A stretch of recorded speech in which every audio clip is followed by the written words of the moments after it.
Inireklamo ng aktres na si Ana Capri ang umano'y panghihipo at pananampal sa kanya na isang lalaki sa isang bar sa Bonifacio Global City. At imbis na hulihin daw ang suspect, pinalusot pa raw ito ng security ng bar. Nakatutok si John Consulta.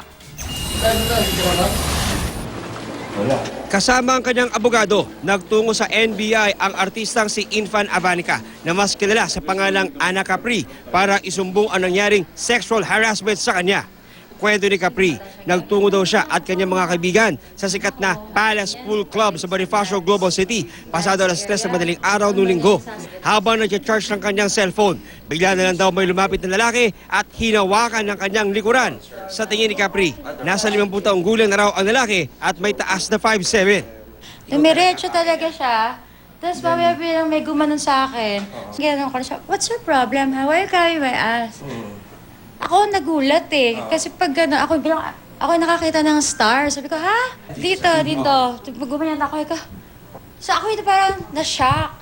Ang problema pa na shock ako, meron pa siyang ginawa, ganyan niya pa ako. Ang masaklap daw, sa halip na hulihin, mga security pa raw ng establishmento ang nag-escort sa suspect paalis ng bar.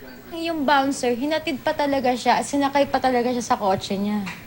Ay ko, ang ganda naman yan. Ganda ng services, diba? Porque ba VIP siya ng VIP ng ganito? Ibig po ba sabihin, porque VIP tayo dito sa isang lugar na to, okay lang ba tayong mangmolestya ng ibang tao? Napakaliit na bagay hinihingi ko. Ibigay mo lang yung name. Kasi katulad ngayon, kaya ako nahihirapan, hindi ako makapag-file ng maayos agad because wala kaming name.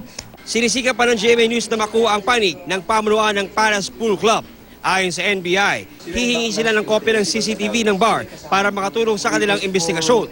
The best way siguro to have the identity is dun sa CCTV.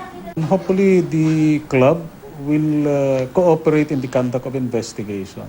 Otherwise, baka sila pa ang ma-charge ng obstruction of justice. Hindi. Posible raw makasuhan ng paglabag sa RA 9262 o violence against women, sexual harassment at physical injury ang suspect. Sakaling dayuhan, makikipag-ugnayan ng NBI sa Bureau of Immigration at Embassy ng suspect para mapanagot sa kanyang ginawa. John Consulta, nakatutok, 24 oras.